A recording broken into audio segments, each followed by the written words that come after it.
Get inside. It's raining. Hey everyone, it's Peanut and welcome back to my channel. Today I'm excited to share a fantastic DIY project I've been working on in our garden. I built trellises that not only look great but will also support my climbing plants beautifully. Last year I planted some climbing vegetables like loofah gourd and yardlong beans. Because I didn't have enough budget to buy materials to build trellises, I used recycled materials like fence posts that I got in the neighborhood and an old bed frame and curtain rods. The loofah gourd was all over the place, and although they produced a lot of fruit, I didn't love seeing the vines go everywhere. So this year we had saved some money to buy materials for nicer trellises, which will last longer and will make the garden look more beautiful and organized. So if you're looking for an idea on how to build trellises, continue watching this video until the end.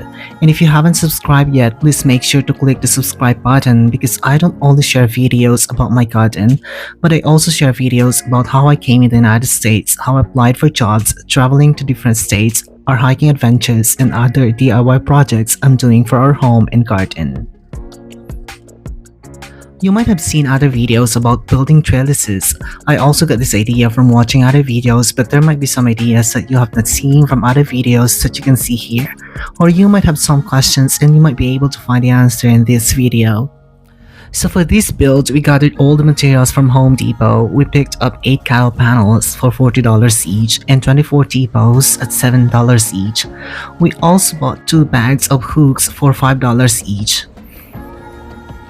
Quick note, because we couldn't fit all those materials into our SUV, we opted for delivery which cost $70, but it saved us a ton of hassle. Since the school district I substitute for was on winter break, I took this opportunity to dive into my gardening project. I thought it was a perfect time and it's almost the spring season here in California and soon I will start planting the seeds. When the materials were delivered, I was the only one in the house because hubby was working during the day, but I was so excited to start working, so I moved the materials from the driveway to the backyard myself. Moving the T-posts was easy, but it was quite hard for me to move all the cattle panels because they were long and wide and they can easily bend. They are 16 feet long and 52 inches wide. I started with one garden bed thinking I would need 4 posts on each side, but I ended up using just 3. Setting the posts was surprisingly easy. To make sure I was getting the spacing right, I used a tape measure to measure the distances, though it wasn't perfectly accurate. I mostly just eyeballed it.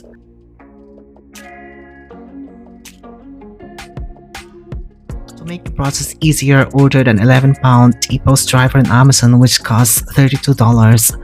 It really made driving those posts into the ground a breeze. I used 3 posts on each side of the garden. The T-post is 7 feet high and I had to drive at least 1.5 foot into the ground. Since it had been raining all week before I started working in the yard, the ground was wet and soft which made it easier for me to install the posts.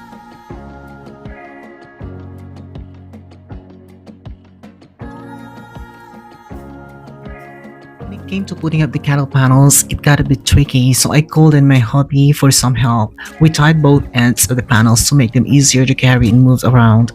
Once we fit the panels onto the posts, I found I actually didn't need extra help. The cattle panels, although sturdy, can easily bend.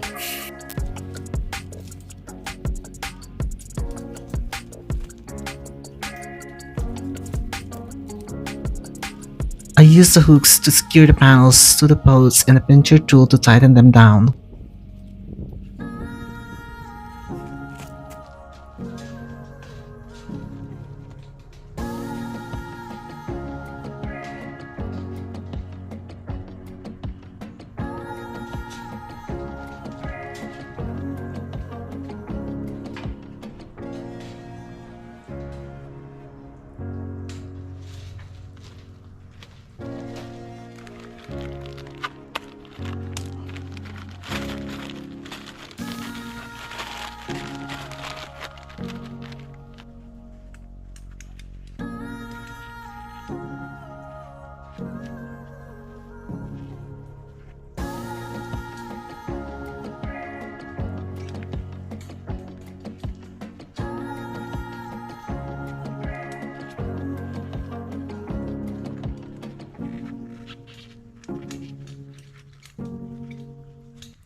Once that first garden bed was complete, I moved on to setting up posts for the other two beds.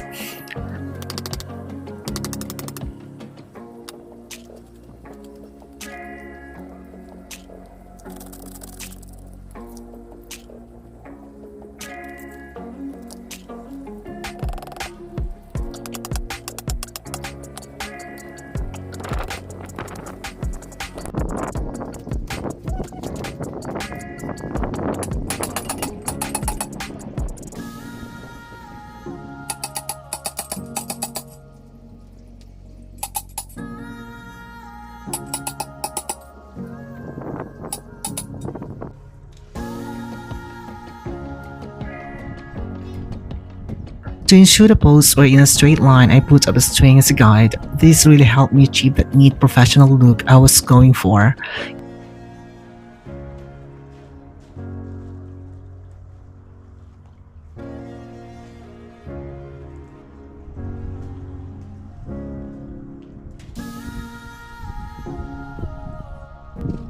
It took me more than an hour to finish putting up all the T-posts because it was getting warmer and I also had to take a break.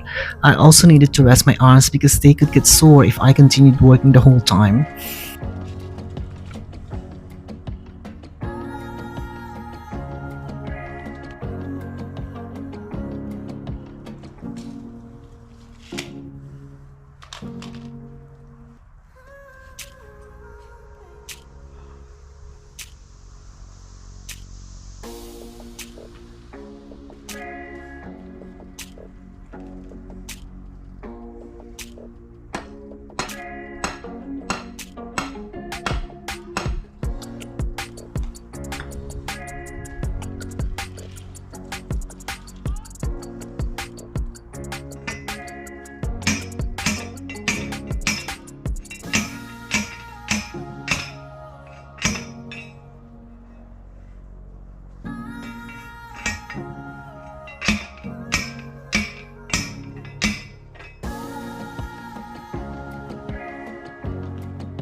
After I finished installing all the posts, I once again asked my hubby to help me carry the cattle panels and fit them into the posts.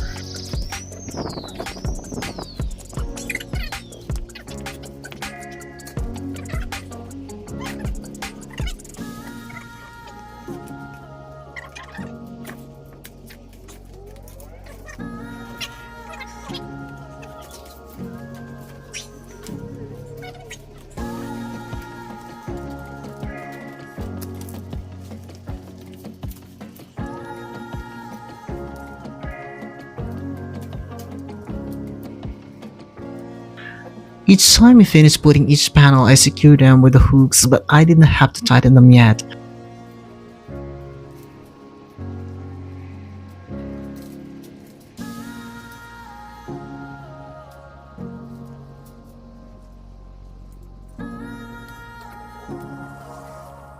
We finished putting up all the cattle panels and fitting them all together into the T-posts. It was getting dark, so I decided to continue working the next day. All I had to do was to add more hooks or ties and tighten them up.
So that's how we built our DIY trellises for our vegetables. If you want to buy the same materials for your trellises, I will include a link in the description below, so don't forget to check it out. I hope you enjoyed watching this video, and again, don't forget to subscribe to my channel for more gardening tips. I will show my vegetables once they grow and start climbing out these beautiful trellises. Thank you for watching and happy gardening.